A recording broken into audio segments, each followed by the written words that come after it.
am gung-ho on the Florida Gators this year. They have a ton back on offense and defense, despite the fact that there's turnover with the new coach.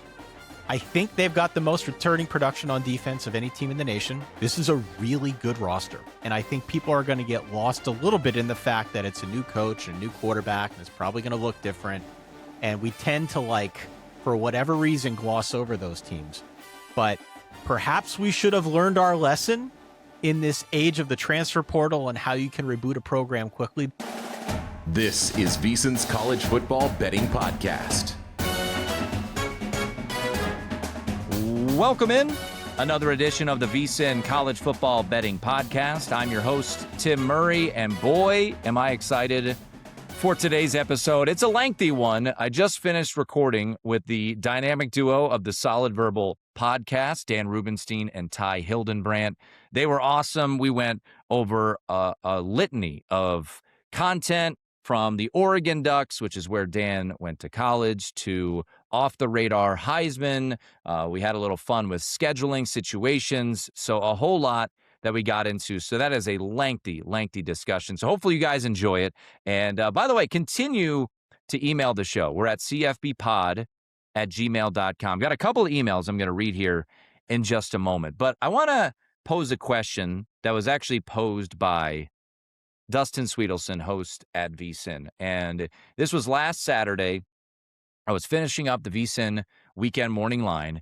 And Dustin, who is from producer extraordinaire to host at the network, and I call him our Jerry Hairston Jr. He's a utility infielder. When he's not doing his night show, he's filling in everywhere. By the way, Dustin recouping from a little knee surgery, so give him some love. I'm sure he'll be firing on all sorts of player props over at vsin.com while he recoups from a little surgery there. But he asked this question, and I kind of love it.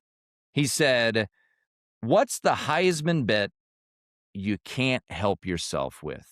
So basically his thought was a Heisman that it won't happen, but he will tease you. And he gave me two that he has on his radar this year. And that would be Oklahoma quarterback John Mateer. And then he said, and Avery Johnson, because I bet him the last 2 years, and if he's a finalist this year, I'll lose my mind.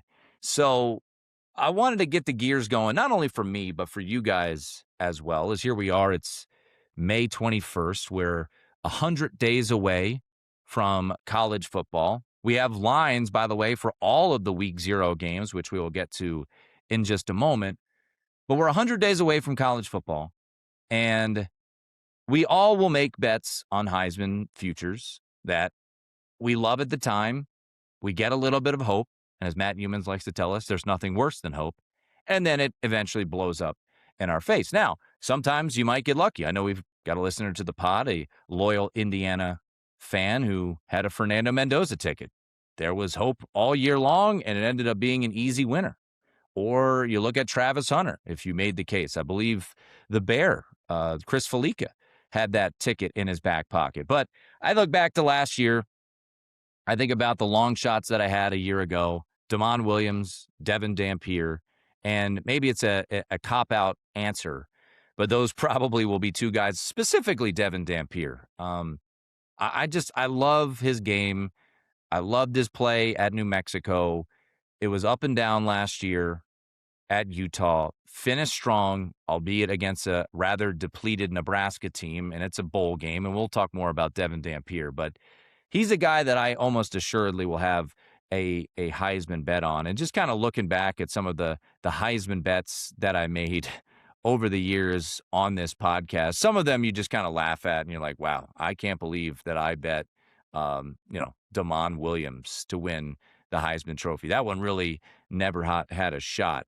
Last year, looking at my Heisman portfolio, I had Ty Simpson, 17-1. I think I got that mid-season. That didn't come to fruition. I've had a couple of ones that I thought had a decent shot to come home. 2 years ago, I bet Kyron Drones 151 to win Heisman. That obviously did not work out well. I had Carson Beck at Georgia at 20-1, Dylan Gabriel 18-1. These were all in 2024. So none of those came to fruition.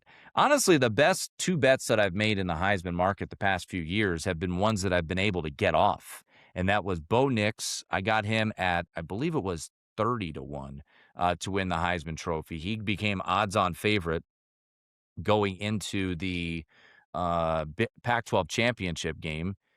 Had a disastrous Pac-12 championship game, but it allowed me the opportunity to get off and on to Jaden Daniels at -140. So I was able to profit from that. Also in that same year, answering this question is kind of funny looking back at the bets that you've made. Cade Klubnik. I couldn't quit Cade Klubnik. Now, I did not bet him last year. He was overvalued, and that would have been a nightmare of a play. But 2 years ago, I bet him at 14-1. That one obviously did not come home. Looking back, I bet Jackson Smith and Jigba at 60-1 to win the Heisman Trophy. Cam Rising at 80-1 to win the Heisman Trophy. And also that year, or maybe it was 4 years ago, I had C.J. Stroud. C.J. Stroud I got at 50-1. He went off before the Michigan game, odds on, and thankfully was able to get off of that one. So, it is worth noting, we'll do more of a Heisman deep dive later on in the summer, but we actually have had long shots hit when it comes to the futures market. Fernando Mendoza, as we'll talk about with Ty and Dan, after week 2, and this courtesy of sportsoddshistory.com, Fernando Mendoza was 66-1 a year ago. Travis Hunter, 2 years ago, 50-1 preseason. Jaden Daniels, 40-1 after their week 1 loss to Florida State. Caleb Williams, late in the season, week 12, you could have got him at 11-1. Really, the only one that you didn't have much of a shot to get off of was Bryce Young. But that said, as I look back in my notes here, Bryce Young, I got him at plus 2,200, plus 220, I beg your pardon, to win the Heisman. And C.J. Stroud was the odds-on favorite going into rivalry weekend that year. So there was an opportunity, a small one, late in the season to get in on Bryce Young at plus 220 before Alabama played Auburn and then went on to win the SEC. So as we look down the list, we've actually had some long shots come home. Devontae Smith in the COVID season, 100-1 in the summer, 50-1 in week 14. So keep an eye out there. We'll do more of a deep dive, but I love that question. Heisman bet you can't help yourself with. And that was a great one from Dustin Sweetelson. So if you get some of those, you could tweet me at Tim Murray, CFBpod at gmail.com. Also, we got one more email. This from Chris Bacon. And we were talking about situational spots, and we'll discuss more situational spots later on in the show with Ty and Dan. But this from Chris. He said, I'm a few days late, but I have a couple of situational spots in the ACC, specifically with Miami. The first is Thursday, September 10th, Florida A&M versus Miami. Chris says Miami's coming off a Friday night game at Stanford.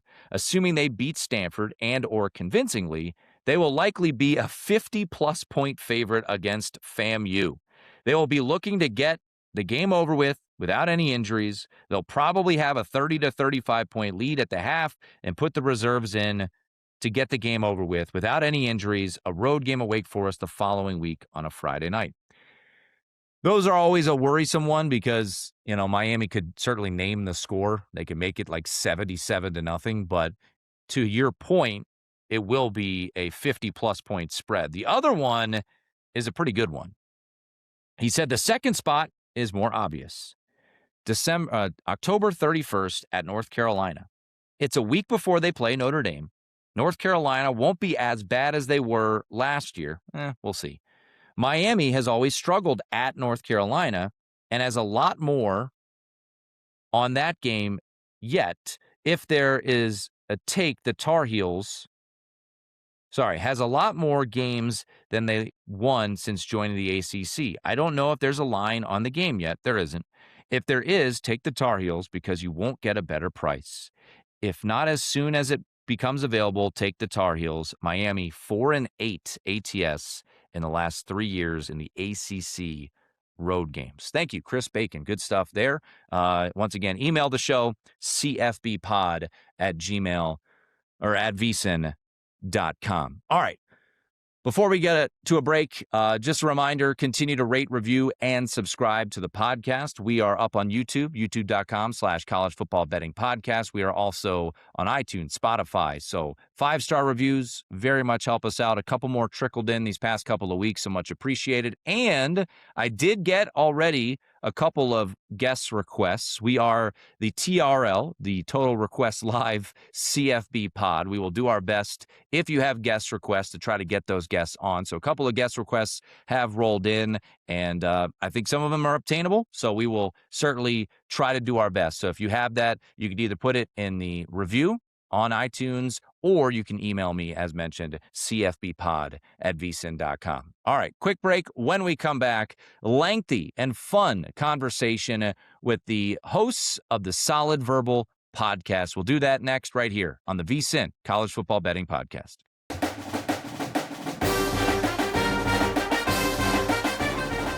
And as promised, the gentleman from the Solid Verbal podcast join the program. We've got Ty Hildenbrandt, the pride of Allentown, Pennsylvania, and Dan Rubenstein, quack, quack, the Oregon Duck.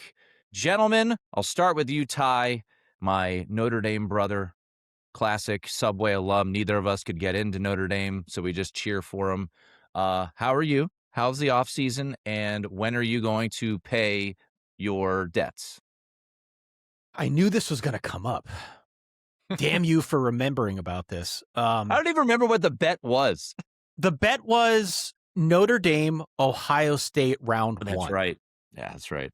And I was thoroughly convinced that I don't even remember what the point spread was, but I don't remember if the bet was Notre Dame plus the points or Notre Dame outright.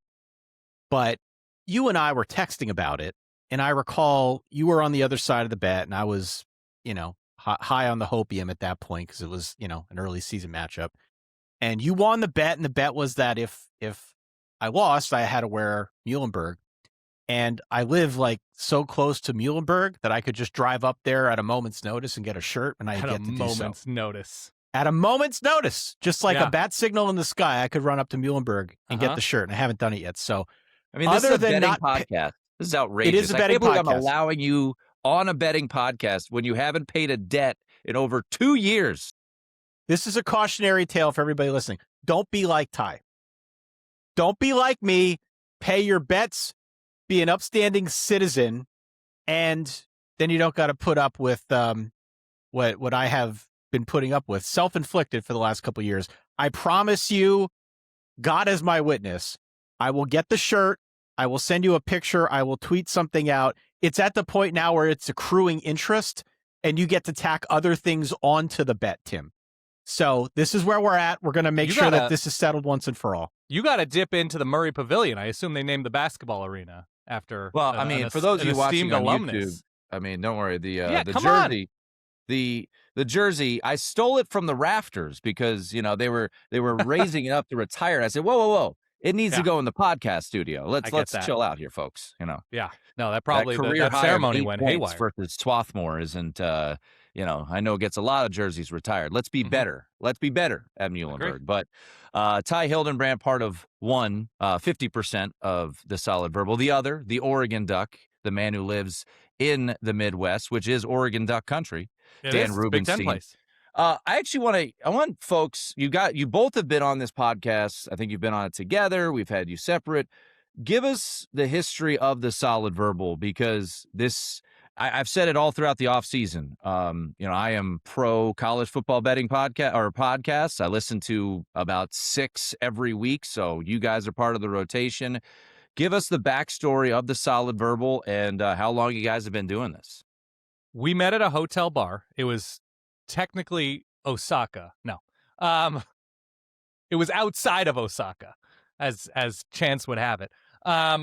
No, we were both at Sports Illustrated at the same time. I was doing a video series for SI on campus, and Ty was writing a weekly column, both about college football. I was interviewing tailgaters across the country. Ty was writing a column. I went to Penn State to film an episode. Ty went to Penn State. He sent me a note that he enjoyed the episode, and we just sort of had an email relationship, and this was very early on in the podcasting world. Ty had existing know-how, and we both sort of talked about how there just wasn't a college football podcast out there, a national college football podcast. And like, why not us? And we had, a few contacts through working at Sports Illustrated to have on guests like, Stu Mandel and Andy Staples. And we just started doing it, had a very tiny, minuscule audience, but slowly built it up. We didn't meet each other in person for a couple years and did so at a Nebraska football game. And then just kept at it through having various day jobs and homes and living. I was living in different parts of the country. It, started when I was in LA, then living in Brooklyn, and now in the Chicago burbs. And Ty's full time with the show now, 5 years?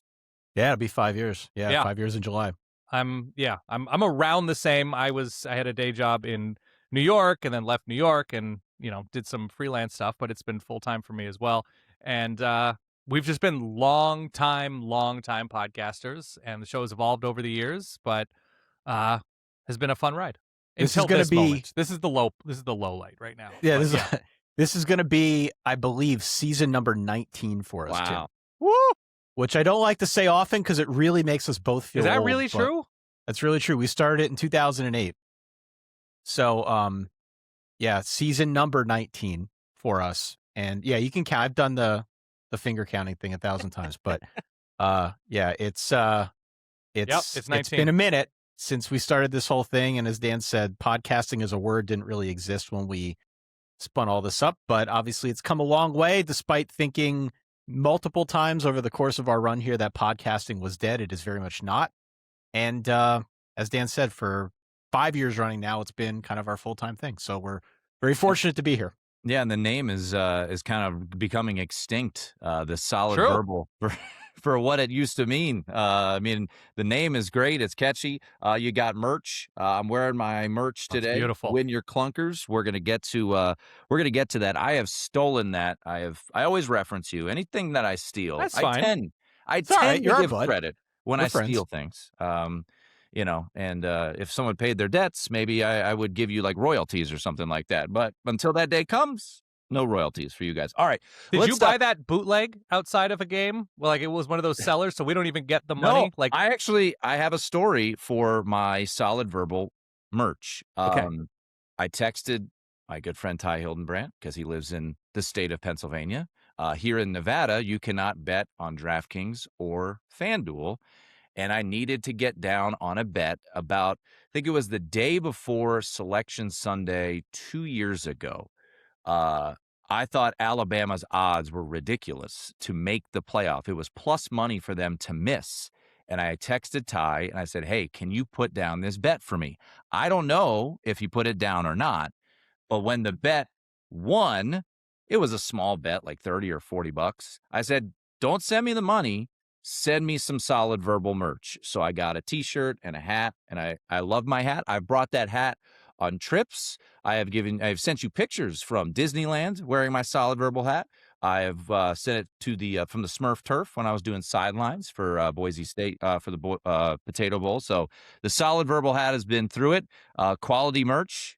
So make sure you go get it. All right, let's jump right into it though. A couple weeks ago, we had on pro handicapper Brad Powers on the show, and we were talking about national championship futures right now. And for those obviously who know, it's kind of a cluster up top, right? It's Ohio State, Notre Dame, Indiana, Texas, Oregon. You could throw in Georgia, those six, right? And Dan, I think you would like this as an Oregon guy. He, at the end of the day, Brad leaned more so towards Oregon than Notre Dame because of the depth at quarterback. He felt like both rosters were loaded, but he felt like if CJ Carr goes down, it's bleep. If Dante Moore goes down, in theory, you've got a power 4 starting quarterback as your backup. So where are you on the optimism level for your beloved Oregon Ducks? Decently high. I mean, look, they make the playoff. They were in the Final Four last season. They don't lose dumb games, which I think is important, or clunkers, as the shirt you're wearing would have you know. So if that's your starting point, that you have a Heisman caliber quarterback, you have a deep, talented defense, you have a coach who has led the team to the playoff the past couple seasons and doesn't lose those dumb games, like has lost to national championship caliber teams these past few years, or the actual winners in Ohio State and Indiana, that even though their schedule isn't remarkably easy, that they've been there before, that they've improved every year, going deeper and deeper into the tournament. I think it's a good bet. I don't know if it's an amazing bet, but it's a good bet, even though you can spin it and say, well, once they've gotten deep into the playoffs, they've been massacred by Indiana and Ohio State these past couple of years. But I'm a big proponent also of, you walk before you run. And so if we are incrementally watching Oregon improve over the course, I mean, they go 13-0 in the first year in the Big Ten and win the conference. If they're prepared for a game come mid-January, I like their chances, but that's a big if. So I think they're a good but not incredible bet. Ty, I'll spin it to you as we look at the rest of the options up top, the odds board right now. Ohio State, we had Bobby Carpenter on last week, and as you would imagine, a bit of a homer, but I think realistic. And the schedule's really challenging. Over-under's 9.5, which is kind of crazy, but you look at the landmines that they have. You've got Notre Dame, Indiana, Texas, Georgia. Of the other 5, or maybe it's Oregon, which of those top-tier teams, Ty, do you kind of get a little smile, a little smirk when you think about those teams this year? Well, I'll stay away from Notre Dame.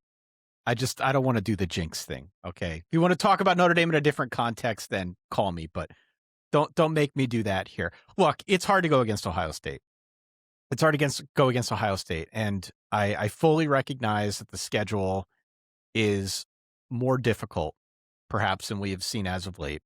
I fully understand that there are questions about, are they going to be able to get their ground game on track? What does it look like with Arthur Smith? Of course, they lost a lot on defense as well. What happens if you try to give Julian Sain a little bit more license to throw downfield, not just to Jeremiah Smith, by the way, who is catching passes outside of Jeremiah Smith? Like, they have questions, but ultimately in this grouping of teams that we're talking about, the questions tend to shift more towards like, hey, who's going to be the starting nickel corner, as opposed to who is going to be the starting quarterback or the starting running back or wide receiver one. Those are good problems to have, and that's why they're at the top of this list. So I would say until further notice, until something truly breaks in the Ohio State side that seems to me to be truly concerning, there's a reason right now I'm looking at the odds. They're a 6.5 to 1 favorite, right? Plus 650. And it's because the roster is still loaded, because there's plenty of continuity in place, and because if nothing more, they still got Jeremiah Smith to take the lid off of the defense. So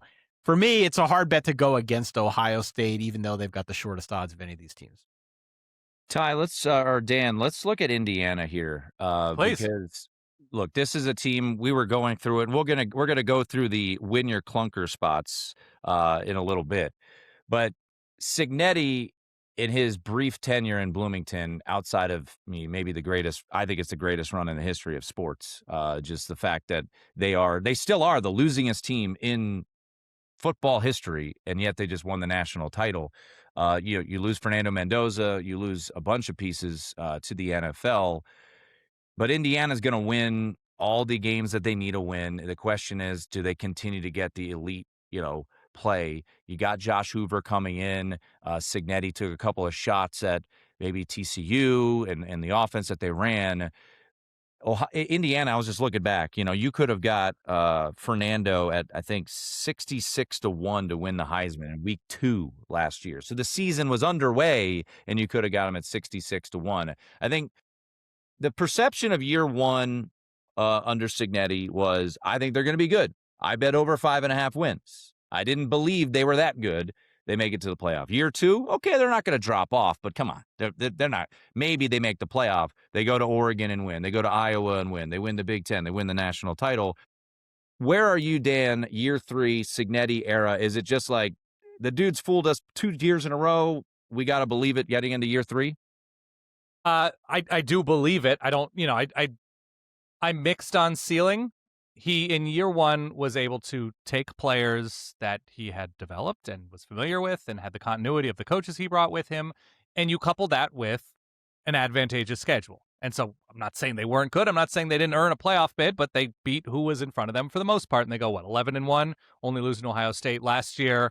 They're obviously able to build on that with so much of those dudes returning on both sides of the ball, and then you add in Mendoza, who is clearly an undervalued quarterback prospect coming in, and over the course of the season thrived and got more and more confident, won those tight games against teams like Oregon, Iowa, and Penn State, and won the tight games against Ohio State, Miami, take your pick, right? So there is something to Indiana building something sustainable for sure because of Curt Cignetti, because of the culture there. But we're also now entering into a year with Indiana without a lot of those JMU guys, right? Without Kamara, without D'Angelo Pons, without Aiden Fisher, those like the tent poles of how good they've been these past couple seasons. I think they're still going to be really good. I am 100% not doubting Indiana. I'm just saying, for mere mortal coaches, making 3 straight years of the playoff, going to a national championship type conversation 2 years in a row, it's a lot. That's just a ton to ask. The schedule is trickier, although they don't have anybody in the non-conference once again. I absolutely think they're playoff contenders, national championship contenders. I'm not there, but it's just because I wonder what they look like post, the older JMU type guys. Tim, if I could add one other thing on Indiana, I'm curious to see how they respond to now suddenly being the hunted.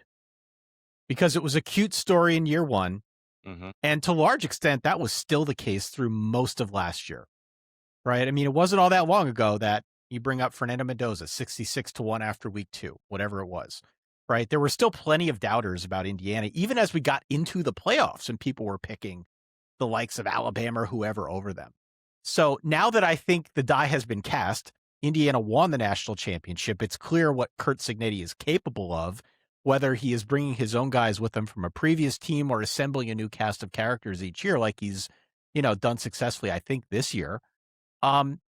They're suddenly going to be the team that everybody circles.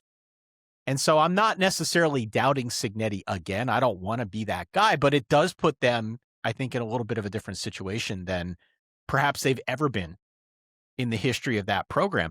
The other thing that I think Warren's mentioning about Indiana, and I know we're going to talk a little bit about schedules and quirks and things like that as we go through this, but like the first 6 games on Indiana's schedule, they might win 1 million to 7.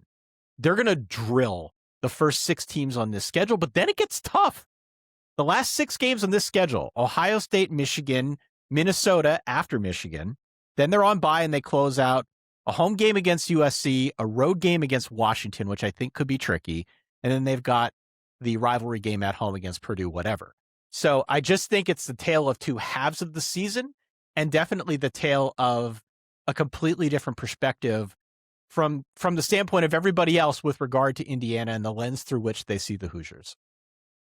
So you mentioned Washington. I want to get to LSU, but I wanted to kind of keep this organic here. We were exchanging texts, just different thoughts we wanted to hit on in the podcast. And Ty, you brought up, you felt like Washington's schedule was littered with opportunities for them, essentially because you've got tricky spots for their opposition, right? So, they go through a very weird offseason because Damon Williams goes in the portal. They say, hey, we're going to sue you.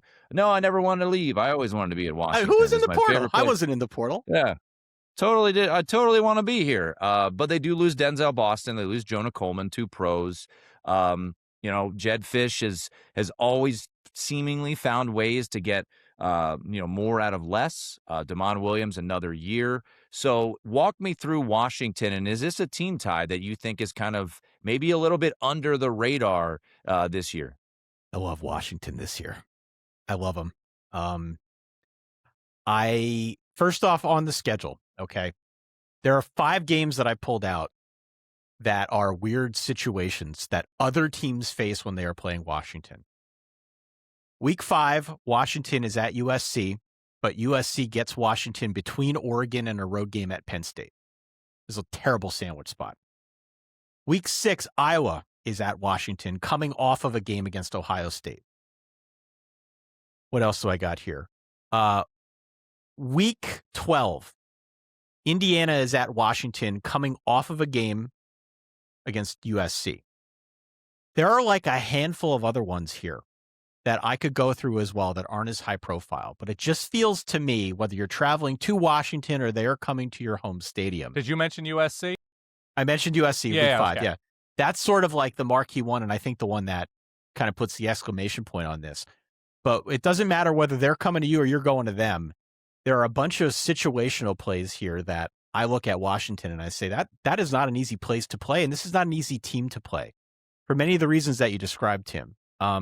It is, I think, a year where we're going to see more stability, hopefully, out of Washington. They've got a ton of returning production that returns, not the least of which is DeMond Williams, who I really like. I think this was a defense last year that was good, but they need to get better at causing disruption and wreaking havoc against opponents, provided they can do that. I think that raises the ceiling a little bit higher. And I just think, given the state of things right now, with the roster that they have in place, despite some of the losses, to your point, Tim, Jedd Fisch knows how to do this. Like, we make the joke all the time on our show, like, yeah, he's probably going to leave or go to Florida, right? Jedd Fisch is always looking around. He's always on Indeed seeing what else is out there. But this is still a pretty good roster despite the turnover. And I think the reason that Jedd Fisch is able to look around is because he's proven that he's got a bit of a track record for turning teams around and building stability pretty quickly. So I like this team. I think a lot of folks are sleeping on them. And given some of the situations that seemingly are there on the schedule, I think they're going to be, if nothing more, a really interesting team to follow. Yeah, what they are in their bigger games is going to be everything. I mean, that's everything for everybody, but I think they scored like 11 points a game. Yeah, they were disappointing last year. Yeah. They were disappointing in those games. The Oregon game, the Michigan game on the road, Wisconsin when the rain. I thought Ohio State, right? That was kind of like a good spot to maybe trip up or slow down Ohio State, and they scored 6 points. So to your point, travel for these West Coast teams has always been kind of an issue. As we've seen repeatedly with USC, you saw it with Washington. Remember, they beat Maryland, but they needed a crazy comeback to win that game. Mm-hmm. So that's going to be a thing too with Washington this year. But here's the thing about that. Of their road games, they travel to USC on the West Coast. I believe, and I could be wrong about this, their two farthest trips east are Purdue and Michigan State, neither of which I think, we haven't got to any of these teams yet, but I'm not under the assumption that any of those are going to be Goliaths. They travel to Nebraska, and then they stay on the West Coast. They've got their game against Oregon. So it's not like we're talking about zigzagging the country week in, week out. I mean, all the West Coast Big Ten teams have a fair amount of travel in front of them, that's for sure. But I think even that sets up decently well for Washington, given circumstances. No, I don't disagree with that. And once again, I opened up the show with a question that was posed to me by my colleague, who is going to be that Heisman bet that will tease you, that you love, but will never get there. And I bet DeMond Williams last year. I'll probably bet him again just because I love his game, and the schedule's fascinating. Dan, is there a team that you look at in the same ilk, like Ty looks at Washington? Is there a team that is seemingly floating under the radar, that maybe not national title, maybe playoff discussion, but going to get some big wins? Is there a team that kind of tantalizes you? I mean, tantalized is a strong word. It is a strong word. I'm tantalized and titillated by very few things in my older age. I like the potential of Texas A&M. I like teams, again, I say this every offseason, especially in preview season. If you're starting out with defense, coaching, and a quarterback, obviously don't love what Marcel Reed was able to do in some of the bigger games last season. You're allowed to grow, you're allowed to progress during the offseason and get better. I really like Mike Elko. I really like this defense. You can point to the fact that they played a lot of bottom-tier SEC teams last season, and that perhaps inflated their schedule. They won those games, and not everybody does that. And so that they were in the playoff, that it's been so difficult for so many coaches to consistently break through and improve a team in College Station. I think Texas A&M is likely my answer, where they're just floating far enough away from the top-tier conversation. They travel to LSU early. They have Bama on the road. They have Oklahoma on the road. It's not by any stretch an easy schedule. They also have ASU, whatever ASU is this season, and that's at home. But there is something to me about what they return on both sides of the ball, the steps that they've taken, especially in terms of offensive skill. Now, obviously, a guy like Casey Concepcion taken in the first round, they lose some of that pop, but they've been recruiting really, really well. They've been developing and recruiting. We'll see how they do. I think it's Holman Wiggins taking over the offense after Colin Klein left. I don't know. Trusting Mike Elko to get the best out of his players is a pretty good bet. So they seem like they could be one of those teams, not quite there record-wise to make the SEC championship, but sitting there once again at like 10-2. And you're just like, oh, right. Yeah, I guess Texas A&M should be in. Yeah, there's never... go ahead, Ty. I didn't mean to cut you off, Tim. Can I give you another team? Please. That I think is... I don't want to say borderline playoff. I think that's too strong. But this is a team that will definitely have an impact on teams that do qualify for the playoffs. They'll be able to shuffle the standings. That is the Florida Gators. I am gung-ho on the Florida Gators this year. They have a ton back, both on offense and defense, despite the fact that there's turnover with the new coach. I think they've got the most returning production on defense of any team in the nation, and they're top 10 overall nationally in terms of what is coming back. This is a really good roster. And I think people are going to get lost a little bit in the fact that it's a new coach and a new quarterback, and it's probably going to look different. And we tend to, for whatever reason, gloss over those teams.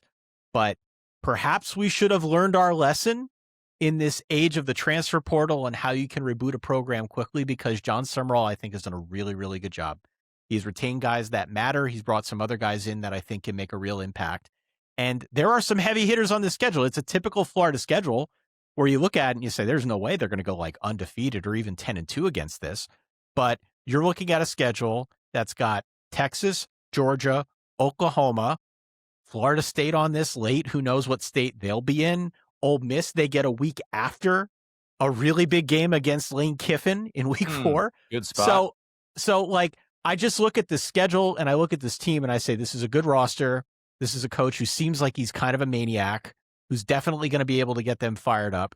And it's a schedule that's got a lot of ammo on it that, if they dump one or two of these teams, it's suddenly going to reshape what we think we know about the 12-team field come the end of November. So I'm pretty excited to see what they look like in 2026, now out of the shadow of Billy Napier and, whatever's been going on the last couple of years. Well, I am happy that Sunbelt Billy has returned to Sunbelt land. It's important. Natural habitat. Yeah. For this podcast, that Sunbelt Billy is back in his homeland of the Sunbelt. But like when an orca's released to a fjord after captivity, you're like, well, that's a nice story. You didn't belong in the SEC or the American. You're back in the Sunbelt Billy. Come on now.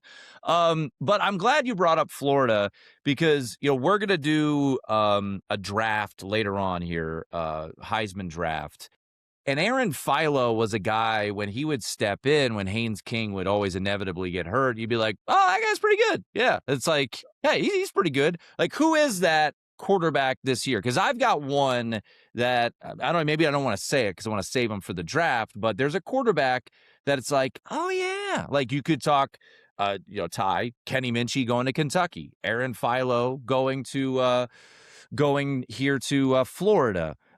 Lincoln Keenholtz going to Louisville. So you're talking about a backup now getting a starting role as a transfer? So okay. I've been calling it the year of the quarterback because you look up and down. It's C.J. Carr, Arch Manning, Julian Sayin, Dante Moore, Trinidad Chambliss. But there are going to be those guys that didn't get their shot somewhere, and now they're the starter. So maybe Aaron Philo, Ty, is that guy for you. But is there a quarterback, I'll start with you, Ty, that jumps out as didn't get his opportunity and is now going to shine? Because that's what the portal used to be, and now it's completely different, right? Then now you get guys who are shining and can go shine brighter, bigger places. But there are those log jam spots where guys go and end up playing well. So is there a quarterback that intrigues you this year, like an Aaron Philo down in Florida? Well, mine is a cop-out, and I don't think there's necessarily an apples-to-apples thing for this guy. I know there isn't, but I'm thinking of it more from the perspective of going to a bigger place. Byron Brown? Getting a bigger state. I love Byron Brown. I do. Kenny Minchie finally playing at a real school in a conference? Look, my answer is boring, and it probably doesn't even really meet the spirit of what you're going for, Tim. But I'm just really excited to see what Drew Mestemaker looks like on a bigger stage at Oklahoma I think that's State. fine. because I actually think Oklahoma State is going to be much better than people expect this year. And certainly they're going to put up points with the Eric Morris offense, bringing over the three-headed monster. It's not just Drew Mestamaker, but also a running back, a wide receiver. They're going to put up points in a really significant way. Whether they play defense ultimately will determine their ceiling. But I like the story of, whether it's Mestamaker, you mentioned Byron Brown. He's another guy going to a bigger place who, on the grand stage of the SEC, let's see what he can do. Those to me are always interesting. They're never not interesting. And so that's where my mind goes first, even if it's not exactly what you're looking for here. I mean, look, bigger stage. The bigger stage answer would be Josh Hoover for me. Going from TCU, where he's played a ton of games. He's been a starter, so this doesn't fully meet the Philo threshold. But Josh Hoover comes in and immediately has huge expectations to take a playoff team, defending national champion, back to the at least the playoff. In terms of guys who are finally getting their shot, I think Keenholz isn't a bad answer. I think because obviously Jeff Brom has a quarterback-friendly reputation and is now, a third transfer quarterback in 3 years after Tyler Shuck and Miller Moss. Lincoln Keenholz has had as good an offensive development opportunity at Ohio State as anybody in the country. Hasn't really had time to play in meaningful action, but I don't know. There's enough there. The running game should be there to assist him in the transition. He's old enough and has an understanding of what the standard is, a major program. Louisville's schedule is pretty great in the ACC. I think they open with Ole Miss, but after that, it seems fairly manageable. I'm totally good with Lincoln Keenholz as an answer here. The return of so many quarterbacks actually makes this question kind of silly, and that's on you. No, it is an interesting exercise just because, you're hoping for whatever brief we saw from Steve Angeli last year at Syracuse. We're like, oh, he came in and is clearly an upper, third power 4 type quarterback before he got hurt. So I think that's my answer. Lincoln Keenholz and a shade of Josh Hoover. All right, well, let's do, we're going to call this, Hey, Remember Me, because I started this, the podcast with this because Nico Iamaleava, prior to the start of the 2024 season, granted he was at Tennessee, he was 15-1 to win the Heisman. He got down to plus 750 before he, the bet against Oklahoma on the road, and then he eventually would get benched. In that same season, I think I've told this story on the podcast. In that same season, Avery Johnson, Big 12 Media Day, was here in Vegas. And I had some blogger who maybe had a couple of pops in the Circa Sportsbook come up to me and said, tell me how Avery Johnson doesn't win the Heisman Trophy. I was like, well, there's lots of reasons why he won't win the Heisman Trophy. And if I remember correctly, he did not. And then last year, Avery Johnson was 40-1. Now, Avery Johnson is 125-1 to win the Heisman Trophy at Circa. But he's still playing college football at the same school, right? You could even, as crazy as it sounds, Kevin Jennings, I think, is a, hey, remember me over here? Playoff quarterback 2 years ago. So it's the year of the quarterback, but you look up and down. Noah Fafita is still at Arizona. It's pretty wild. So, Dan, I'll start with you. Who is the nominee for Hey, Remember Me in 2026? That's still around? Still around. Yeah, he's still quarterback. Anthony Calandria of Virginia UNLV. Did you know he's the quarterback of Nebraska? Yeah, Dan and I were just texting about Davis Warren yesterday, who apparently is going to be playing at Stanford. At Stanford, that's a good answer. Oh, man, this is a good question. Ashton Daniels will be the quarterback of Florida State this year? Yeah, who is just competent enough to know that they don't have an NFL future and will sue the NCAA to make sure that they can. Is TJ Finley still eligible? I felt like he entered the portal. He tried to be? I think he tried. I want to say You put me on the spot. Who is still eligible after all these years? Or just, I mean, it doesn't have to be like an obscure one. Just a guy that you're Right. looking forward to playing this year. Like, I honestly, all kidding aside, I am intrigued by Avery Johnson this year. Colin Klein comes back. Yeah. It's year 3. There's no expectations. Like, there was so much hype, right?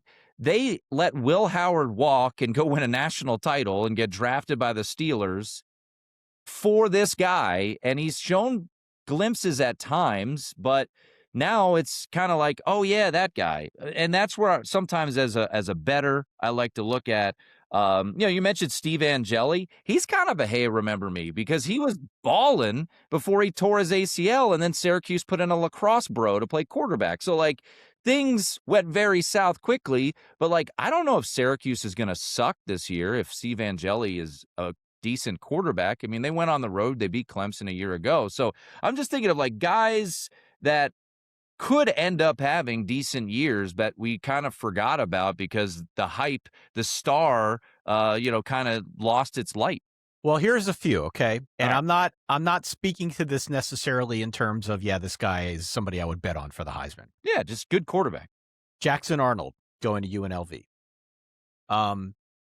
I feel like we have all experienced a long, painful journey with Jackson Arnold, where he came in as like a 5-star to Oklahoma. He looked really good in very limited action early on in his career. Then he got the yips and sort of lost his mind, went to another school, lost his mind, didn't play. And now here we are, where he's going to be at UNLV. Can he run the ball? We know he can run the ball. Does Dan Mullen like to run the ball at UNLV? Yeah, that could be interesting. Yeah, I like it. There's a name. Darius Taylor for Minnesota it just feels like to me he's been there forever, even though I know that's not necessarily the case, but that's a name that maybe because the Minnesota people that write into us always talk about Darius Taylor, I feel like I've been hearing his name for 10 years. He's another one that jumps out to me. Another name that I think is sort of interesting in that same vein, Billy Edwards Jr. Man, yeah, North Carolina. UNC, baby. I feel like Billy Edwards Jr. has been around so long that it should be Billy Edwards Sr. Like, he has just always been there. And even, he's probably even got some eligibility after this year, if memory serves.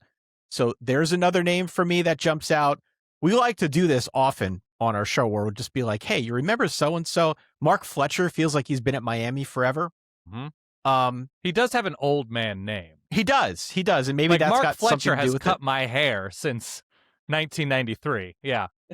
And one other name that I'll throw out here, and it's not because he's so much under the radar in any sense of the word, but I just feel like we have been waiting forever for Cam Coleman to actually show his ceiling.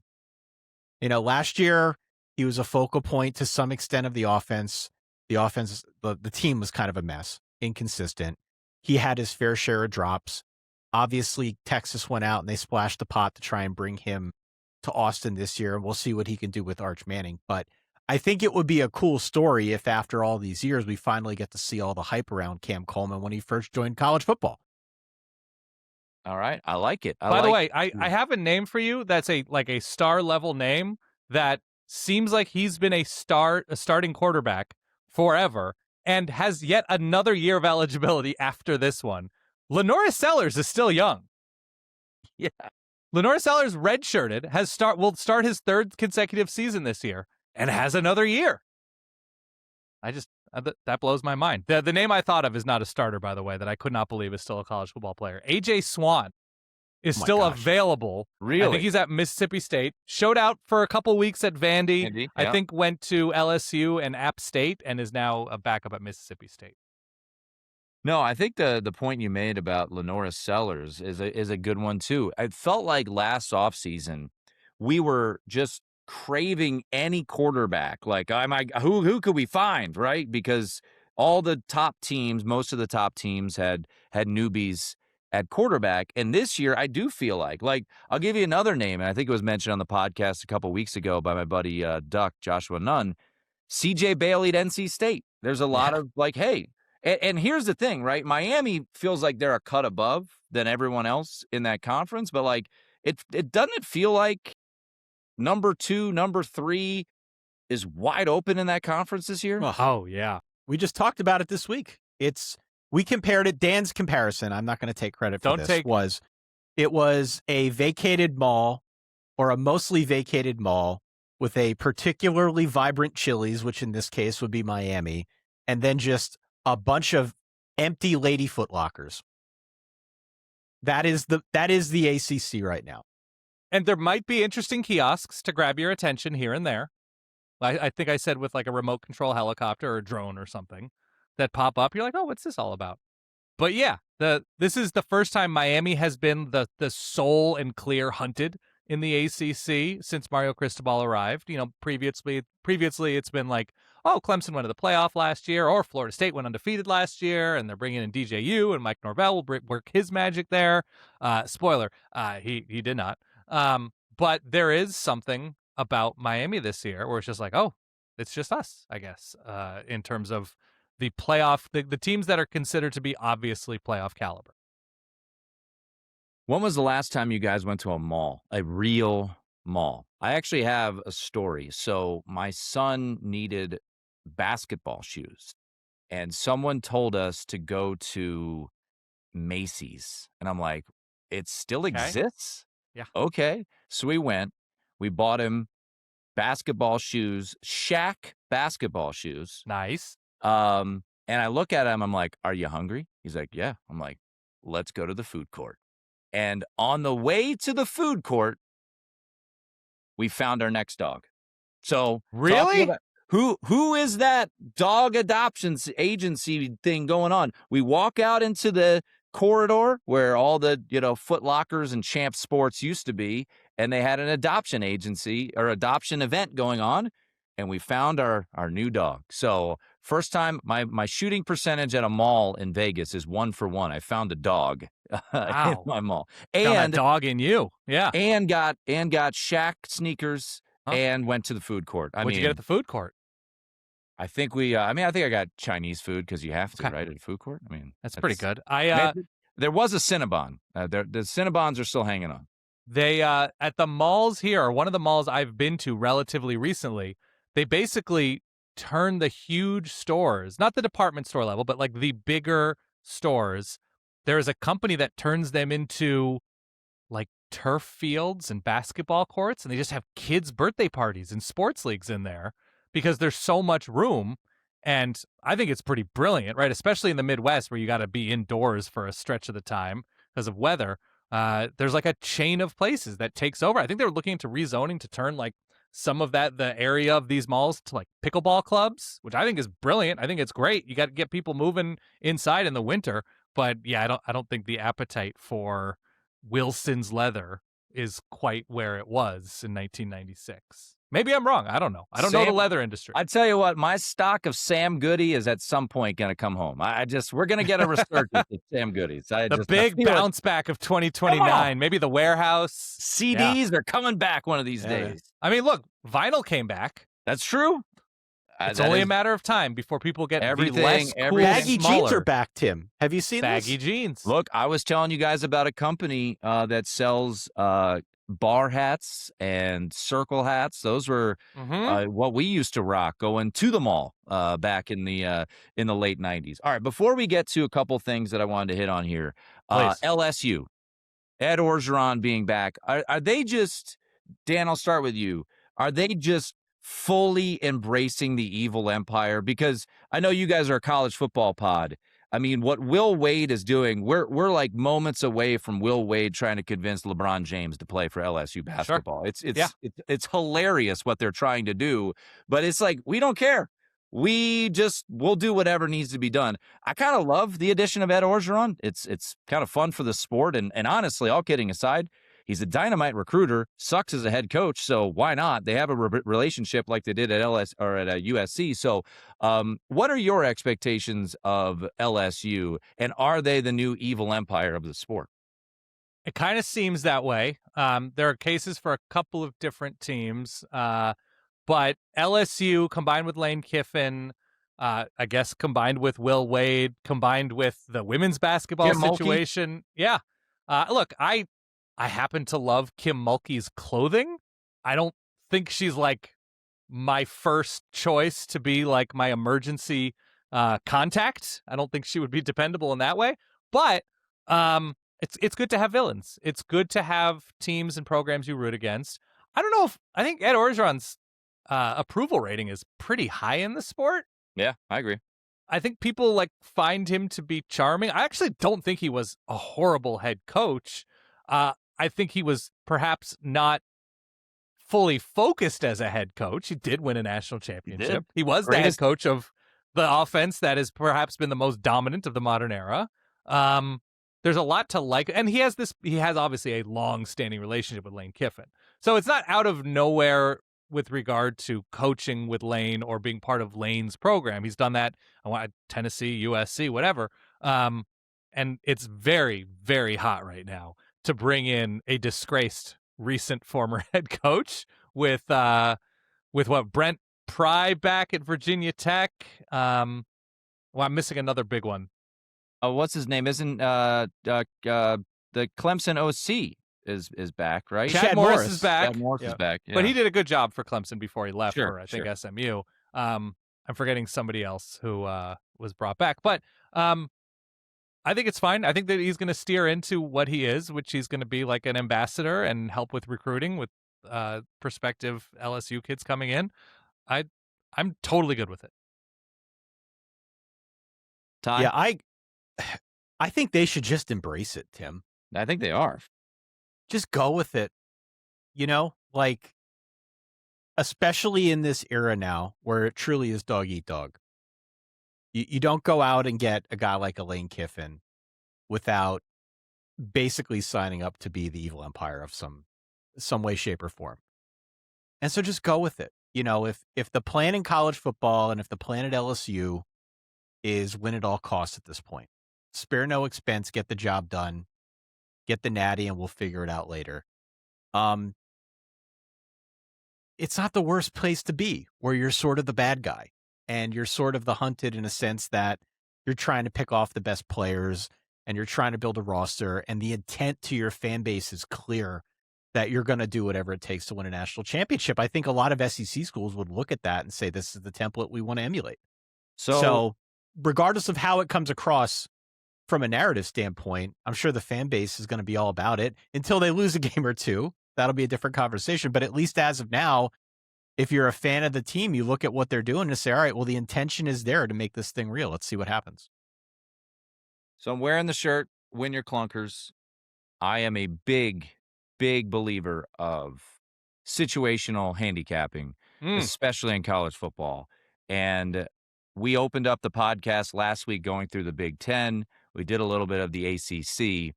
And Ty, you hinted at a game that is going to be a massive letdown, you would think. Ole Miss, week 3, prime time, game day will be there. I think it's the most anticipated regular season game of the whole year. I mean, everything going into it, the comments he said, last week or 2 weeks ago, whatever they were. So you got a primetime game in Oxford. The following week, as Ty, you pointed out, you got Ole Miss going to Florida.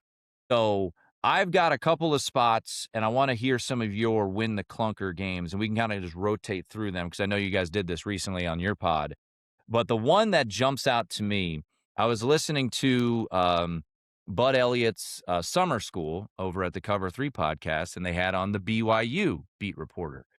And they were discussing the October 17th game when they host Notre Dame. And the beat reporter said this might be the biggest game in 20-plus years in Provo. So I'm like, okie dokie, let's go look at who BYU plays the next week. They have to go on the road to UCF. So you've got the furthest travel in that conference, always kind of a weird place, the bounce house. UCF seemingly is down. Win or lose against Notre Dame, there's going to be so much built up into that game. So to me, that's one of the primo spots of the entire season, BYU off Notre Dame against UCF. So, Dan, give me a couple win your clunker games. This is me talking semantics here. A clunker game could happen to anybody, Sure. right? Winning your clunkers is just like The a premise bad is to win it, performance yeah. that you're able to pull out. So Correct. it doesn't have to happen to a good team, bad team, whatever. Just you got to win your clunkers. Winning is better than losing. CLA has an interesting one at the end of the year. It's a sandwich spot for, I think it's Michigan. Michigan has UCLA after Oregon and before Ohio State. And the reason I circle a game like that is UCLA, at their worst, was truly abysmal last year. They lose to New Mexico, a pretty good New Mexico, actually. Got but they lose to New hammered by Mexico New early. Mexico, mind you. Correct. Hammered. The Lobos, yes. So I like to look at perhaps a team that was bad last year, that perhaps a team beat badly, and maybe takes on again later on in the season when they're maybe beat up and they're just sort of saying, oh, well, like we beat UCLA last year, or we beat Oklahoma State. Look at like what Oklahoma State perhaps has on their schedule late in the season next year. And I think this was true of a team like Arizona, who was abysmal 2 years ago. And then last season, they hired Danny Gonzalez. The secondary is nails. And I'm not saying they took teams by surprise, but they basically played BYU evenly in Tucson and actually should have won that game. So that's a terrific instance of BYU winning its clunker. We here on the VSiN College Football Podcast would like to strike that game from the record because somehow Arizona did not cover that game. I don't know how they didn't cover the game. Oh God, there was a fumble that like kicked off a foot. Oh my God, it was awful. Yeah, I especially ESPN game, brutal. So Oregon travels, like I'm not high on Michigan State at all. Oregon travels to East Lansing, but it's after Ohio State, Michigan, and before Washington. So there's just those spots like that. Like if Pat Fitzgerald and his staff are able to get Michigan State to just feisty by the end of the year, that's one of those teams that like they've been largely trashed these last couple years, that you look at November and maybe that's a game that gets Michigan State bowl eligible, or that's just, it's a headline game coming to last home game of the season too. Last home game of the season and a headliner, right? If you're a Michigan State fan, you're like, oh yeah, let's give everything we have. It's the Oregon game. They were in the playoff last year.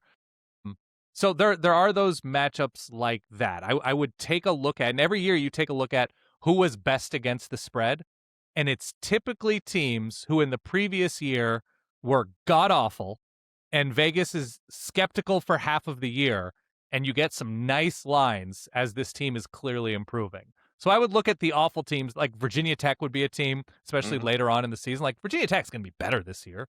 That would be a team that you look at later on in the season where like, maybe an ACC opponent, they're like, just like, well, they've been terrible lately, so we'll be fighting against Virginia Tech, and they eke by 31-28. I'll give you one, Ty. We haven't talked about your alma mater. Penn State. So Penn State on September 26th plays Wisconsin. Because of their joke of a non-conference, they will probably be 4-0 if they beat Wisconsin at home. They host USC. And then I know the talk of Chicago, forget what's happening right now with the Cubs because they just got swept by the Brewers or the White Sox. The talk is Northwestern's new stadium. So Friday, October 2nd at Northwestern, I would just say to Matt Campbell, be ready. That seems like a buckle up weird spot, doesn't it? Penn State's had fits with Northwestern in the not so distant past. So, opening a new stadium Friday night. Dan and I have talked about like getting together and going to that game since he's relatively close. That's one that we've had circled for a while. Not because I'm thinking upset, but I just think it's an interesting situation for many of the reasons you outlined. It's not a game that anybody should overlook, and especially since it has a stage, and all the circumstances around it. That should be fun. I'll give you something tasty. You ready? Mm-hmm. I love the travel dynamic that we have with these insane conferences going across the country for games. And we talked about this on our ACC episode. I don't know how good Cal's going to be. But if you're telling me that Clemson, complete unknown, kind of falling apart as a program, it seems, last year, a couple years before that, they had a nice blip a couple years ago. But you're telling me Clemson, new starting quarterback, new offensive coordinator, replacing major pieces up front on defense, gets North Carolina and LSU in 2 of the first 3 weeks, and then short week road travels across the country to play at night at Cal, who should have a fun offense, and they're kind of an unknown with all the new coaches and all the new transfers on both sides. I'm not saying it's a clunker position for Clemson necessarily. I'm just saying it's a bad position for Clemson situationally that I'm paying attention to early on. Well, and sometimes you got to look at those spots and then let's compound it over. So Cal plays Clemson on a Friday night. It's probably going to be ESPN, 10:30 Eastern. We're all going to be watching. And it's a body clock situation for Clemson too. It's a great spot to back Cal, probably as a short home dog, maybe as a small favorite. We'll see how the first couple of weeks go because Clemson is a double-digit dog week 1, and you're going to hear the name Jaron Kiave Sangapulatelli just thrown around everywhere. Next week, they come to my hood and take on UNLV. So an opportunity for UNLV. You already mentioned Jackson Arnold. They're going to be one of the better, group of 5 teams in the country, and they're going to have an opportunity to beat a power conference team, maybe off of a Clemson win. So it kind of like cascades it around. So that's always the fun thing when you look for some of these, situational spots, because I think Cal's going to be interesting. Dan, you could speak to it a little bit better than most with Tosh Lupoy coming in from Oregon. You do have a first-time head coach. I love the fact that they kept Rolovich as the quarterback coach. There's a relationship there with JKS. But, man, they're going to be fat and happy if they win that game against Clemson, because even if Clemson stinks this year, and they stunk last year, all things considered, it's still Clemson. It's still a team that won multiple national titles in the recent decade. So I think if Cal wins that game, that following week will be a primo spot to look at a group of 5 team that is going to have a lot of talent and is going to be led by, as Ty, you already mentioned, a former 5-star quarterback in Jackson Arnold. Look, if for all the people out there who have too much money and you're looking to gamble and wager with Jackson Arnold in a decently big game, vaya con Dios. Good luck to you.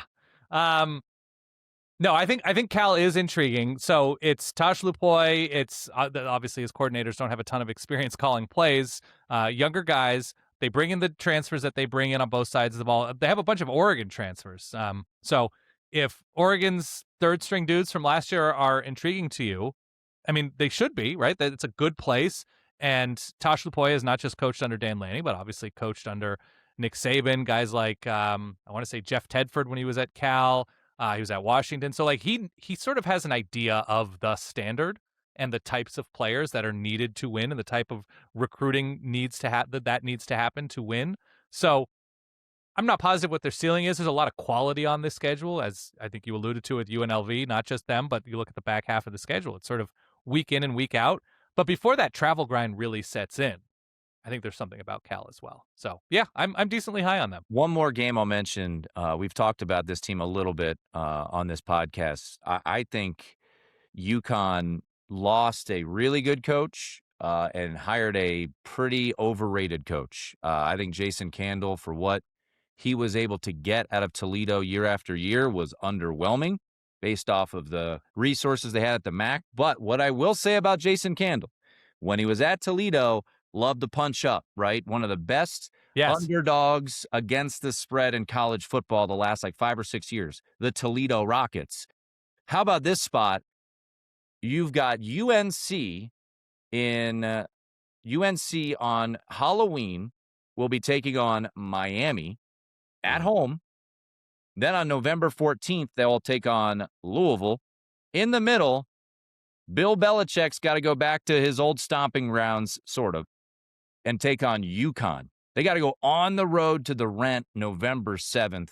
I will happily take those points with the Huskies in a weird-ass spot in early November, because Jason Candle, all he did was underachieve as a favorite, but overachieve as an underdog. So November 7th, UConn, UNC at the Rent. That place is going to have hundreds of, maybe even 1,000 people inside that stadium. With former Tennessee 4-star quarterback Jake Merklinger. Yeah. Calling the shots here. All right.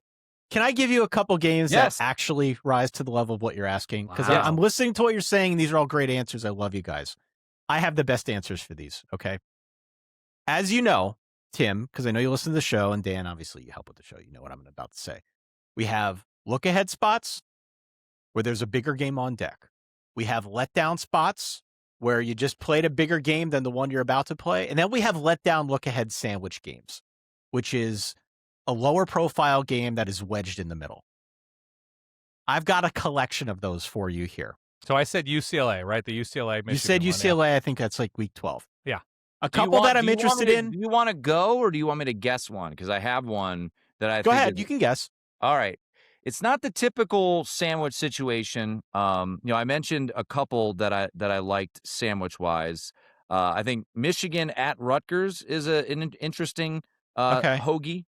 Yep, nice. But I would say the biggest one that I think you're going to mention, and it brings back horrible memories for the fans of the team from Northwest Indiana. Notre Dame plays Miami on November 7th. I believe that'll be the biggest game in over 20 years in that stadium. They also announced that their senior day game, November 21st, against SMU, will also be primetime. In the middle is Boston College. I'll tell you what. I think Boston College is going to be an absolute train wreck this year. Now, this is a betting podcast. Now, your podcast is a little bit different. You're looking for outright upsets.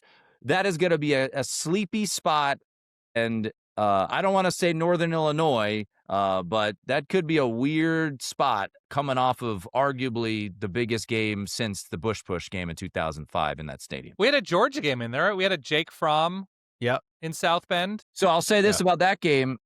It ended up becoming bigger because Georgia won the title that year. But if you remember back, it was like Notre Dame was like 15th and Georgia was like 17th. Clemson, Notre Dame in the COVID year was huge, but you only had students there for that one. Ohio State, Notre Dame, which is the game we mentioned in the beginning of the podcast. I just think the buildup, the animosity, and the potential of both those teams being undefeated has the reality of being pretty massive for Notre Dame's fan base in particular. But all right, I've interrupted. Hit us. By the way, just on Tim's point, because I love interrupting Ty. I love when Ty gets on a roll. Like, blah, blah, blah. Boston College last season was abysmal. They go 2-10. I think they cover against. They finished the season covering 4 or 5 against Notre Dame too. Notre Dame, remember, it was a weird game. And Jeremiah Love had like a 99-yard touchdown run that kind of opened things up a little bit, but it was a clunker. It was a 31.5 point dogs. Can I interrupt this? Can I interrupt now? Yes, go ahead. Are you still here? Sorry. Boston College hired Ted Roof to be their defensive coordinator. That's true. So the roof is the ceiling. Full stop. Why? I don't even need to say anything more. It's a leaky roof. It doesn't matter where you put it up. Slander for Boston College. Give us your spots. I have rudely interrupted. Give us your situational spots of the year. It's your show, brother. You can interrupt whenever you want. Go. All right. Week 3 of interest. USC traveling cross country to square off against Rutgers a week before playing Oregon. Of interest. Like it. Lincoln Riley on the road. Yeah. Week 5 sandwich spot. In between a game that you remember last year was very close against South Carolina, Alabama. Won that one by 7 points, 29-22, I believe. Late fumble. And in between a game against South Carolina and a much bigger game against Georgia is Mississippi State at home against Alabama. Ooh, I don't know what to make of Mississippi State, but Mississippi State's plucky. All right. I'm not sleeping on that one being any kind of blowout in favor of Alabama. Well, if you listen to SEC coaches, they love talking about that power bottom that is the SEC. Ty keeps telling me that's a term. I don't know what it means. But they keep hammering the fact that the bottom of the SEC, the middle of the SEC, is elite. So it's a gauntlet, right? It's a gauntlet. We talk about the gauntlet. All right. So I guess Mississippi State has a chance to sort of cement that. Week 6. Tim, you mentioned the other end of this, but Iowa State at BYU. It's interesting to me because BYU gets Iowa State between a game on the road against TCU and a week before that big one against Notre Dame, which you're right to point out it's like the biggest game at BYU in forever. Mm-hmm. So where's their head going to be at? I don't know what to make of Iowa State, but that's an interesting sandwich spot to me, I think, in between two teams that will probably be a little bit more high profile. The absolute sandwich game of the year is week 8. Ooh, okay. It is Wisconsin at home against USC. USC's schedule is brutal through and through. But USC gets Wisconsin between a road trip at Penn State and a home game against Ohio State. I don't know what we make of Wisconsin this year, but it's week 8. It stands to reason that if you're Luke Fickell, you got to get a big one. And this could be one of those where you've got a team at home that's maybe looking at the game the week before and certainly a bigger game in the future. Now, with my beloved Wisconsin any opportunity to bash Lincoln Riley, I will do it. Sure. That said, as will most teams at home. Does it change your perception that there's a bye week before USC, before Wisconsin? Not necessarily. Okay. I think it helps, and it's not a true sandwich game the way we might label it otherwise. Open face, is that what we call it? Bit of an open face, yeah. But still, with having Ohio State on deck, and I think USC will still be really good this year, despite the schedule and despite whatever we want to say about Lincoln. They should have, if nothing more, an offense like they do every year. And so there's no doubt in my mind they're going to be looking ahead to that Ohio State game. And Wisconsin's going to be in a situation this year, like in all of their big games, where they got to get some of these wins. They just have to. Otherwise, Luke Fickell's not going to be there next year. So that one, to me, even though it's a little bit of an open face situation, is one that I'm looking at. And the final one that I will circle here, I won't go through my whole list. I have like 25 of these. But the other one that I'd mention, week 9, North Carolina at home against Miami a week before Miami goes to Notre Dame. Yep. Now, I don't know what to make of North Carolina. I don't think they're going to be all that great. But we have seen Miami in situations like this before, on the road, a week before a big game. If nothing more than under Mario Cristobal, we have seen time and again, they drop one of these weird games. And in the shadow of the Notre Dame game, it wouldn't surprise me if this one ends up being closer than expected. I got an email from Chris Bacon prior to the show talking about this as a spot that he liked. So, yeah, I would agree. This is the old look-ahead situation there for Miami. And to your point, they always tend to find spots where they will trip up, as we saw last year, home to Louisville on a Friday night or SMU on the road. All right, let's wrap things up here with a little draft, and I'll keep tabs on it. I randomly picked it, so we're going to do a chalk, a medium, and then 2 long shots for the Heisman. So Ty is going to get the first pick in the chalk section. So we're using DraftKings odds, obviously, for a betting situation. Look around, odds, but just to keep it uniform, we're using DraftKings odds. So the chalk section is 20-1 or under, and that gives us 10 options. Sam Levitt, Gunnar Stockton, Jeremiah Smith, Darian Mensah, Josh Hoover, Trinidad Chambliss, Dante Moore, Julian Sayin, Arch Manning, CJ Carr. So with the first pick of the chalk Heisman draft, Ty, who do you select? I select Darian Mensah. Not bad. I like Mensah. I think the Texas schedule makes it really difficult to go through that fully unscathed.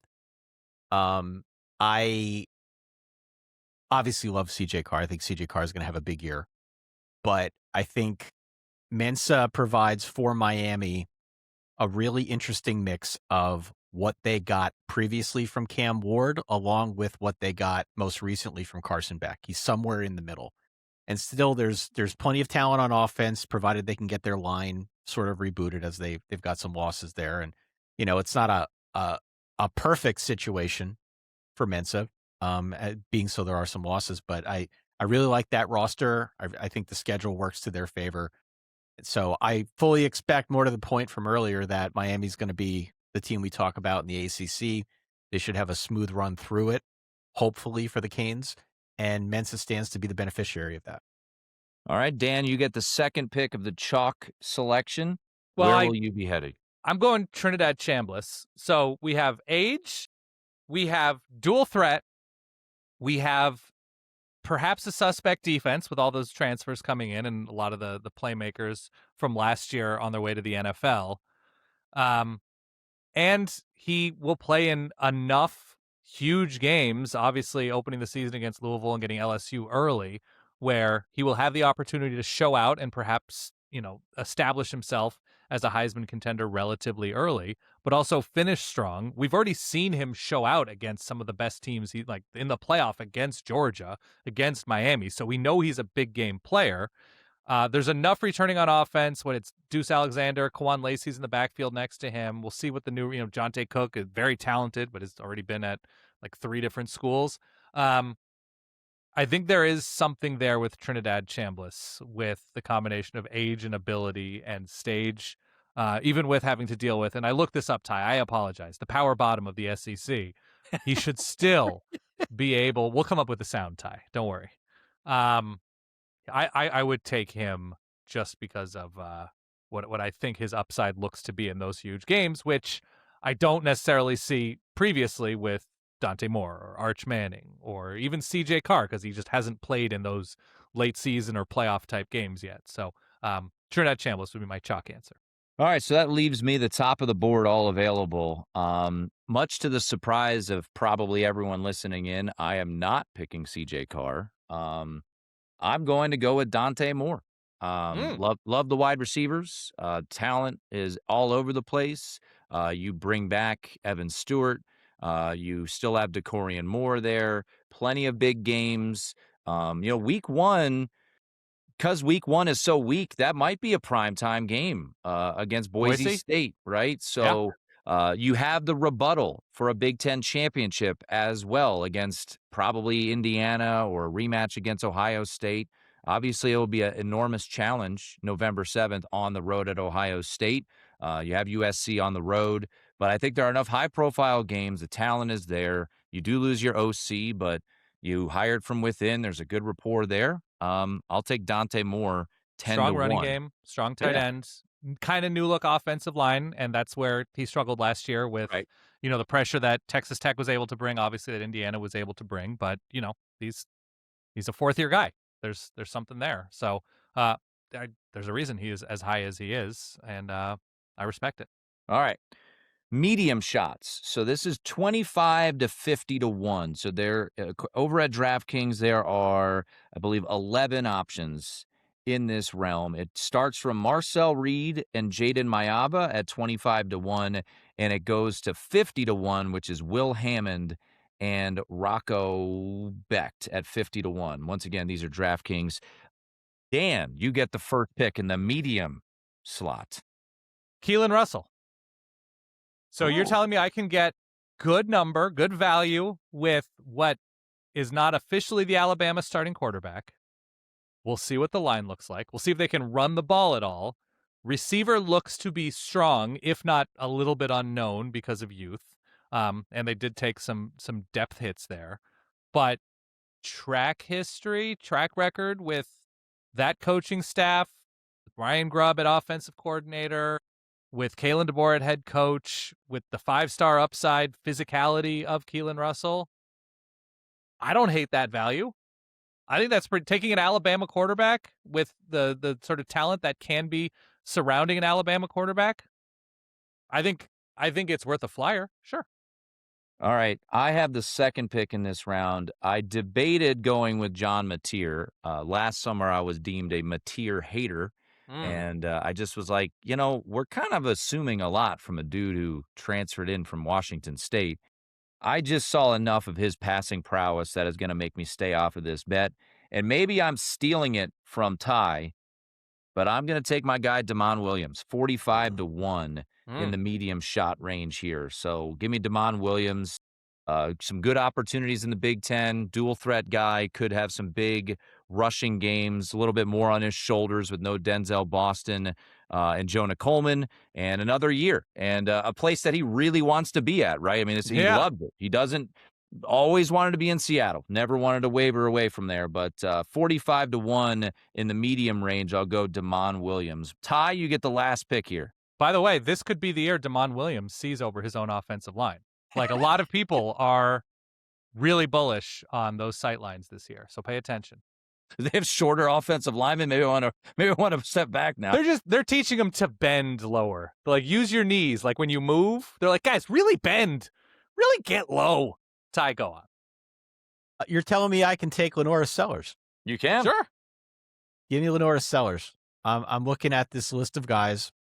Obviously, some quality names in here, but of the ones that I think are truly Heisman caliber, who are probably a win or two away from vaulting up the board a little bit higher. Lenore's is a total package. You mentioned dual threat. Obviously, you mentioned, name brand guys here playing in name brand conferences at name brand. Like, he kind of meets all of that criteria. Now, will he have an offensive line? That's ever been the question at South Carolina. The schedule is always murder. There are plenty of questions about South Carolina. I am not necessarily buying in on the Gamecocks overall, but 40-1 seems like that's going to get shorter if he gets, if South Carolina goes on a bit of a run, because they do have a little bit of runway with the schedule before it gets considerably harder. And so it's not too far gone for me to look at this and say, all right, well, I could see this come down to 28-1 at some point, midway through the season. If you factor in Lenora Sellers' yards running for his life away from the pass rush, the numbers would be incredible. I know. I don't know if he's going to be protected. I don't know if he's going to have an impressive roster of receivers to throw to. I don't know if he's going to have a running game. He has Kendall Briles, if that really gets you going as a new offensive coordinator. Couldn't have been worse. So that's what you're wagering on. All right, here we go. Long shots. We're each going to get two. We're going to go fantasy football snake style. And I will have first pick, but I want to point this out. So last year, Fernando Mendoza, week 2 at BetMGM, 66-1. Travis Hunter, preseason, 50-1 2 years ago. And Jaden Daniels was 40-1 to win the Heisman after they lost week 1 to Florida State. So long shots have been coming home.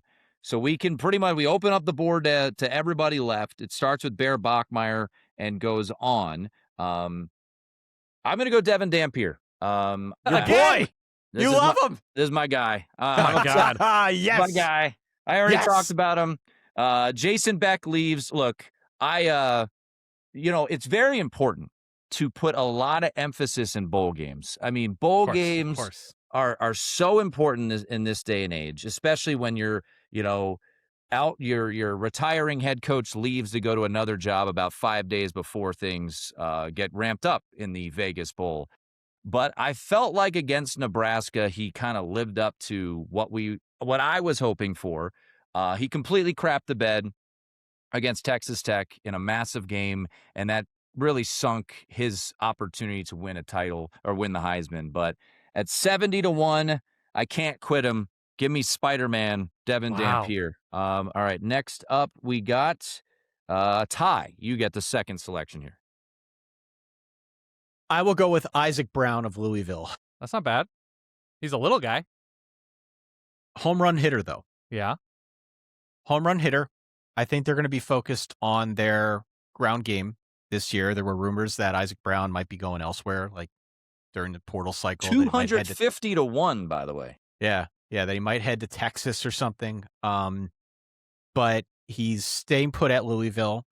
There are questions about the quarterback position. There's just not a sample size with Lincoln Kienholz. I think the schedule sets up pretty well for Louisville. I think we've pretty much established at this point that unless you are truly transcendent and above all reproach, you need to be on a semi-decent team to at least get consideration for the Heisman Trophy. And I think Louisville at a minimum will be that.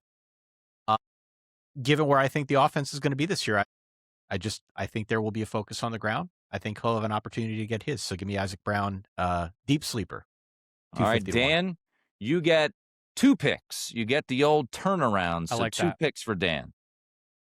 First pick is going to be Bear Bachmeier, just because of dual threat ability. He's somewhere in the 60-1 range? 60. Yep, 60-1. Bear Bachmeier, when a guy shows out as a true freshman and takes his team to a conference championship game and damn near the playoff, I don't know. I'm just into the growth potential. Number 47 help or hurt his status? Oh, great question. Personally, for me, hurt. but it's just weird enough that I assume I'm just missing something. I know that there's a reason. He ran for what 700 yards last year as a true freshman. He didn't throw a ton of touchdowns. I don't think they're going to have great receivers this year, but I think they should run the ball well enough that he'll have play action opportunities. And I actually like their tight ends. I want to say it's a USC and an Oregon transfer, so I assume they're going to go a little bit heavier to take advantage of that room. I don't know. I just think he's going to be in big games, and that if he's able to show up as, a top third of the Big 12 as a quarterback, I don't know. I just think there's room to grow, and I think that's great, and I think there's a value in a Bear Bachmeier pick. As I look at the list of other potential deep sleepers, I gotta live what I gotta live. What's it? Living your morals, right? If I'm gonna be high on Cal, and I'm gonna say I'm high on true freshmen who show out and show an ability in bigger games, especially as JKS improved over the course of last year, I'm gonna say Jaron Chiave Sangapulatelli. Love it. Adding in a very good Rutgers receiver, adding in a good running game, the continuity of Nick Rolovich, and maybe Cal's defense is only so-so, has an ability to really throw the ball and has to be counted on as the guy. He is completely fearless going downfield, for better or for worse. He wants to make big plays. So I'm going to go JKS. All right, so Dan has exercised his selections. Trinidad Chambliss, 11-1. Keelan Russell, 35-1. Bear Bachmeier, 60-1. And Jaron Chiave Sangapulatelli, 80-1. Ty, your last selection is who? Drew Mestamaker, 75-1. Good one. I considered it. And actually, I kind of wish I could swap out my Isaac Brown pick because there was something else that popped up here in my field review. So we make up the rules. You haven't turned the card in yet. If you would like to move off of Isaac Brown, which I thought was a horrible pick at number 3, you can move off. Whoever's available, 50-1 or longer, you can now take. Ahmad Hardy's now at 100-1. Ahmad Hardy got shot. Yeah, he got shot, man. He got shot recently. He is rehabbing. He is walking. There is no imminent timetable for when he is going to return to football activities, but he is, when healthy, one of, if not the best backs in college football. I can only assume the reason the odds are so low is because of what transpired. So this is already a flyer. If you're doing a long shot, he's probably a better flyer than Isaac Brown, to be honest with you, even given the concerns. So let me swap out. I'll go Ahmad Hardy instead. Got that Chip Lindsey offense coming at you. That's Como? right. Let's go. Lindsey with an E. Let's go. All right. Ty is rolling with Darian Mensah, 12-1. Lenora Sellers, 40-1. Drew Mestamaker, 75. And Ahmad Hardy, 100-1. So Ty's, hold on. Has Ty exclusively, who is your first pick again, Ty? Darian Mensah. Darian Mensah. So that's the only pick from a team that seems like it's going to be actually good. Right? I mean, listen, we haven't done our previews yet. Do they give a lot of Heismans out to 6-6 quarterbacks? Drew Mestamaker, like, you're going to be, okay. I think Oklahoma State's going to be pretty good. That's fine. Do we see a lot of Heisman finalists from pretty good teams? I don't know. Okay. All right. I get the last pick. So available, I could go Aaron Philo. We talked about him extensively. I could go Kevin Jennings, still at SMU. I could go Avery Johnson, who we mentioned once upon a time. Not so my boy. I'm going to go because if they start off hot, they could kind of get a little bit on the radar here. Week 1, Sunday night, they will be taking on Ole Miss in Nashville. Week 3 at home against Kevin Jennings and SMU. I'm going to go with the upside of Lincoln Kienholz, 100-1. I'm a Jeff Brom apologist. He does really good things with quarterbacks. And this is a guy that, whether we want to believe it or not, was competing with Julian Sayin. He is an unknown. He's super athletic. I will take Lincoln Kienholz, 100-1 is my selection, final pick of our Heisman Futures Draft. So my 4 selections: Dante Moore, 10-1, Damon Williams, 45, Devin Dampier, Spider-Man, 70-1, and Lincoln Kienholz, at 100 to 1. So wait a second. You guys are giving me crap for taking Isaac Brown, who might be the most known quantity on that offense, but instead it's totally cool just because you're the host, Tim, to take the quarterback, the maybe least proven skill position player on the entire offense, as your pick. The defense rests. Just wait. I mean, don't quarterbacks always win? Travis Hunter won. Okay. A lot of two-way players win. Once every 40 years, a two-way player wins. I'm just saying, he wouldn't even be my first, like, in that range. I would much rather have, like, Bo Jackson there. Like, Arthur Smith wants to run, like, a heavy rushing offense, and he'll get a ton of care. Okay. Anyway. I can't wait until December rolls around and Isaac Brown has run for, like, 3,000 yards. Yeah, of course. Entire Hill man's like, I could have got him at 250 to 1. Yeah. All right. He'll still come in 6th in the Heisman vote, but yeah. Hey, a runner-up the last 2 years. Can you get running back to be runner-up? Because the runner-up has been a running back the last 2 years. Ashton Genty You tell and us. Jeremiah Love. So there you go. All right, boys. I've kept you for a long-ass time. Thank you so much. Solid Verbal, multiple times a week. Make sure you check it out. Great content if you want college football all year long. And I have already told for this long podcast that I don't have any money in my budget to pay you guys. I will feed you when you come to Vegas. So, Dan, you are a food connoisseur. I have already told you brisket fried rice at 8 East is in your future.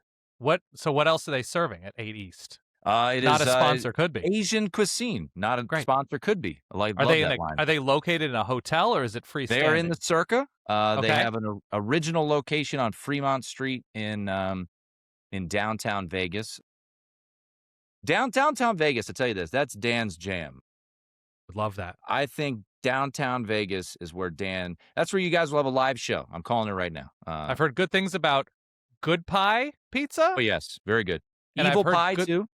I've heard, what is it called? Evil Pie as well. Evil Pie. I've also heard good things about Yukon. Haven't been there. Oh, no. But Vegas has incredible food. That is, we do have some pretty solid food. I would agree with that.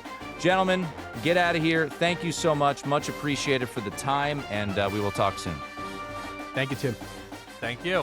There they are. Ty Hildenbrandt, Dan Rubenstein. That's going to do it for our podcast. Continue to rate, review, and subscribe. Thanks to producers Rick, Wyatt, and Ryan. I'm Tim. We'll talk to you next week on the VSiN College Football Betting Podcast.